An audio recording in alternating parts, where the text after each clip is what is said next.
Balikan na po natin si Father Jerome Ceciliano, ang Secretary ng Public Affairs Committee ng CBCP. Patungkol pa rin sa nagpapatuloy umanong patayan kaugnay ng gera kontra droga. Father, nasa linya na po kayo? Yes, Rafi. Yes. Opo. Reaction lamang po ng CBCP doon sinasabing meron pa rin mga patayan kahit na suspendido na yung operasyon kontra droga ng pulisya. Well, unang-una nababahala tayo dahil inaasahan natin na sana wala nang ganitong mga patayan dahil nga yung laban dito sa droga ay inihinto nila. Pero ganun pa man, napakinggan natin sa mga bali-balita na nung unang-una na ito ay kinansela o di kaya pinahinto. Very obvious na walang naging patayan. Pero makalipas lamang ng mga ilang araw, nagtuloy-tuloy na naman yung patayan nung napuna o pinuna ng ilan sa ating mga senador at ilang pang mga tao na bakit walang patayan ngayon nung pinahinto ni Pangulo itong digmaan laban sa droga. So para ngayon tuloy may gusto bang patunayan na yung pagpatay ay hindi naman kagagawa ng kung sino-sino lang. Wala tayong pinapatamaan dito kung sino talaga yung pumapatay. Pero siguro hamon ito sa pulisya at iba pang law enforcement agencies na masalo pa nilang paigtingin ang kumbaga ay pagpoprotekta sa ating mga kababayan. Uulitin namin sa simbahan yung mga kriminal, dapat itong arestuhin at kung dapat nilang pagbayaran ng kanilang mga ginawang krimen, dapat gawin yun ng pamahalaan. Hindi namin pinoprotektahan yung kriminal.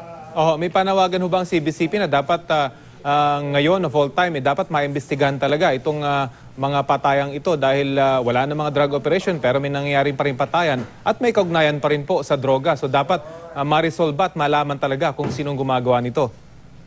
Actually, hindi lang naman ng simbahan ang nananawagan na magkaroon ng mga investigasyon para mabigyan ng closure itong mga kasong ito.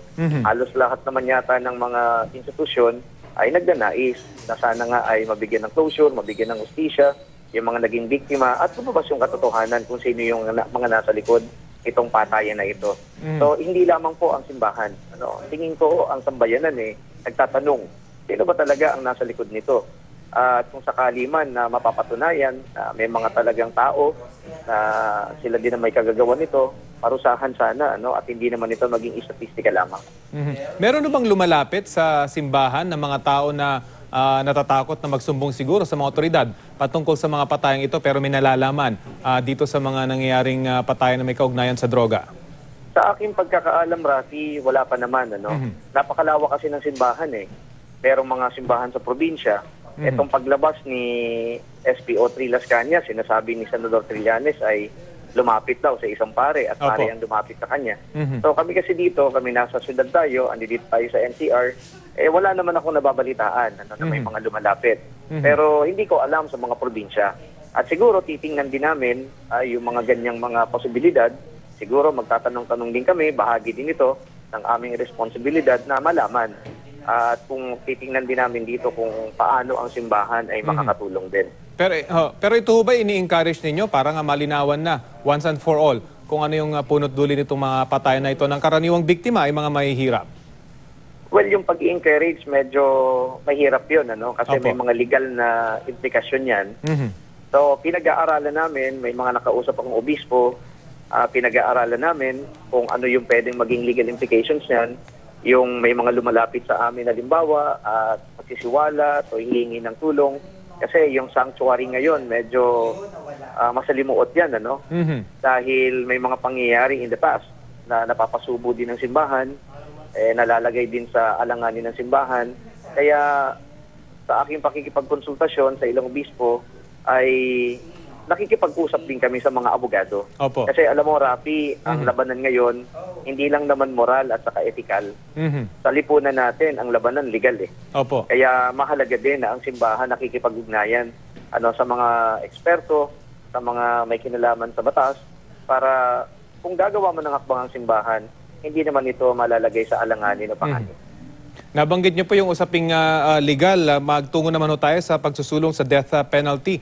Ano po magiging hakbang na ngayon ng simbahan dito? I understand, nagsagawa po kayo ng Walk for Life. Kaugnay po nito. Ano mga susunod na hakbang po ng simbahan?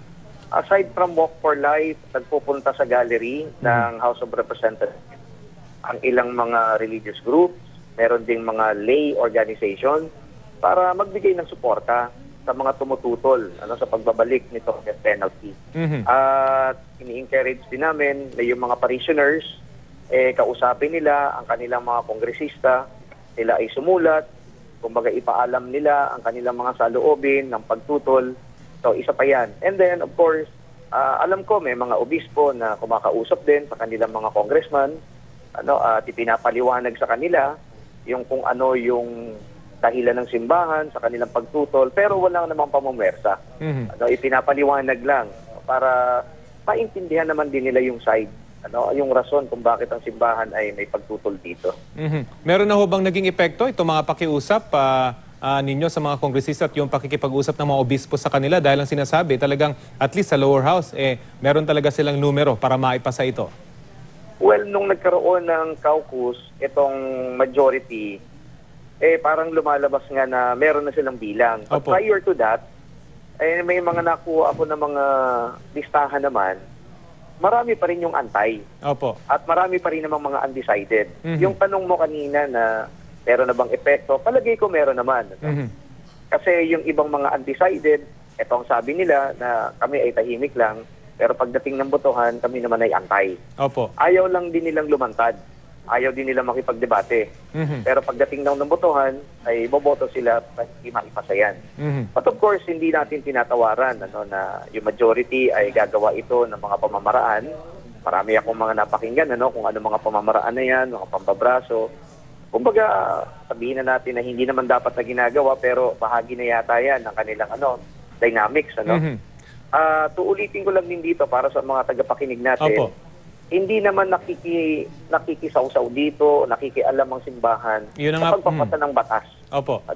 Ayaw namin naman makisaw-saw, kundi isipin na lang natin na ang simbahan ay isang stakeholder din sa mga pinag-uusapang ito.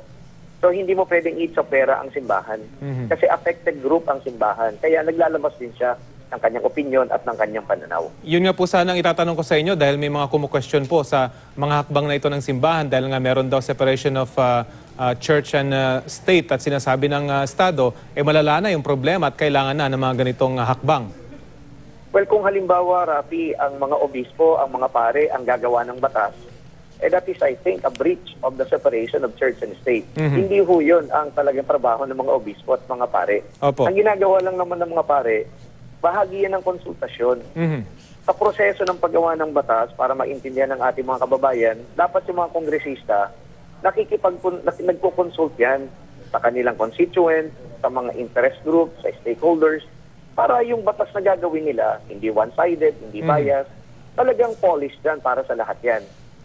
Sasabihin na lang natin na yung simbahan, isa sa mga affected groups, kaya naman kailangan ng simbahan na magsalita tungkol dito. But not in a sense na sila yung gagawa ng batas, hindi ganun Bahagi yun ng proseso. Opo. Yung consultation, yung mga pagtatanong, para yung batas, uulitin ko, ay maging maayos, ito ay talagang equal, at ito ay para sa common good. Ngayon po at papalapit na naman itong selebrasyon ng EDSA People Power Revolution at alam naman po natin kung gaano kalaki yung naging role ng simbahan dito. Ano naman ang masasabi ngayon ng CBCP patungkol sa mga usap-usapan ng destabilization? Bagamat hindi naman nababanggit dito yung simbahan pero ang sinasabi, baka lalo tayong malugmok kapag meron na naman ganitong mga aktibidad. Ano pong masasabi ngayon dito ng CBCP? Well, palagay ko ang simbahan, hindi naman yan yung tipong susuporta na lang sa pagpapabagsak ng isang administrasyon, lalong-lalo na naiba na naman ngayon yung ating sitwasyon. Opo. Yung konteksto naman ng ating, kumbaga, ginagalawang lipunan, magkaiba noong prior to 1986. So, palagay ko ngayon, magbigay din naman tayo siguro ng pagkakataon na mapatunayan ng administrasyon kung ano yung kanilang magagawa para sa taong bayan. At yung mga bali-balita na merong destabilisasyon, well, siguro, panawagan na lang din, magkaisa na lang tayo kasi kung ipagdiriwang natin itong anibersaryo ng EDSA, yan naman din ang diwa, yung magkaisa tayo, magtulungan tayo, at higit sa lahat, maging bukas din tayo, sa mga pananaw ng iba. Huwag naman nating suluhin lang at sarilinin, yung mga gawain. Kasi, isipin din natin na yung tao, yung ibang mga institusyon, meron din naman niyang maitutulong Meron din silang kontribusyon. Kaya, pag na lang, mag-collaborate tayo, magkaisa tayo, magtulungan tayo. Ito ang pinakamagandang paggagawa ang lahat ng institusyon, ng mga Pilipino sa ngayon. Okay, sige po. Maraming salamat po sa inyong mga pahayag sa amin, Father Jerome Siciliano, ang Secretary po ng Public Affairs Committee ng CBCP.